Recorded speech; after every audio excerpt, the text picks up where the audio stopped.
कैसे हो आप सब। आई होप कि आप सब बहुत अच्छे होंगे। तो मैं आ चुकी हूँ लॉकअप सीज़न 2 का 25th एपिसोड का रिव्यू लेके।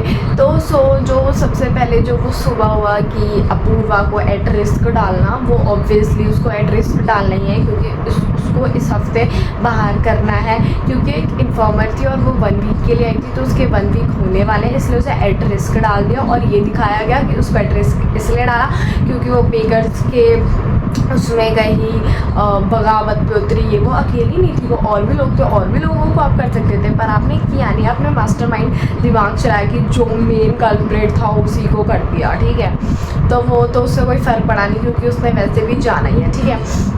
उसके बाद जो अपूर्वा और जो क्या कहते हैं उसकी लड़ाई हुई है भाई बहनों की, किस बात को लेके, जो एक टास्क हुआ था लाइट डिटेक्टर टास्क, वो भी तो गलत ही था ना। पर उसमें क्या कहते हैं अपूर्वा का ये कहना कि जो वो है, क्या नाम है, लैला है, वो क्या कहते हैं लड़का लड़की को सेम नहीं समझता। उसमें मेरे को लगा नहीं यार ऐसा कहना चाहिए था, बट ठीक है उसने ऐसा कहा और राम कपूर को फुल्ली एक्सपोज किया है उसने, ठीक है। उसके बाद बाहर आके कि वो धीरज बता रहे कि नहीं मैंने तुझे इसलिए भी कहा क्योंकि देख तू अंडरडॉग है, तू कभी भी जीत सकता है। भाई मैनिपुलेशन की भी हद होती है यार, मतलब आपका जो डे बाई डे गेम आपका एक्सपोज हो रहा है, आप भी घबराए हुए, और मुझे बहुत अच्छा लग रहा है आपका गेम एक्सपोज होते हुए। उसके बाद जो लैला और रेबल की लड़ाई हुई, भाई क्यों ये उससे क्यों बोल रही है बार बार कि मैं सर्जिस्ट का मतलब तुझे पता नहीं है, ये है तुझे बोलना नहीं आता, ये वो। भाई उसे नहीं पता था, उसने फर्स्ट डे पूछ लिया कि क्या होता है इसका मतलब, अब उसे पता चल चुका है, पर ज़रूरी नहीं है कि मतलब उसे समझ आए। और फिर ये बोला कि इंग्लिश सीख पहले जाके, मतलब ये तो नहीं बोलना चाहिए था।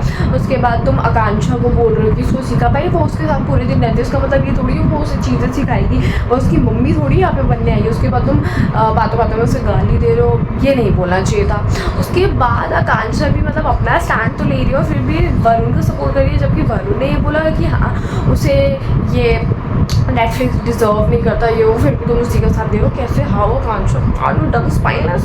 उसके बाद जो टास्क हुआ Yogesh and Dheeraj and Harshad and Sufi. Harshad जब इतना बोल ही रहा था धीरज के बारे में, तो धीरज को ही चैलेंज कर लेना चाहिए था, पर वो स्मार्ट है, उसे पता है वो धीरज क्या पता उससे जीत जाए, इसलिए उसने सूफी को करा। एंड सच में सूफी एंड धीरज ने अपने लिए खेला ही नहीं, वो बचते कहाँ से, मुझे ऐसा लगता है वो बचना डिजर्व भी नहीं करते, क्योंकि कोई अपने लिए स्टैंड ही ना ले तो वो कैसे ही करेगा।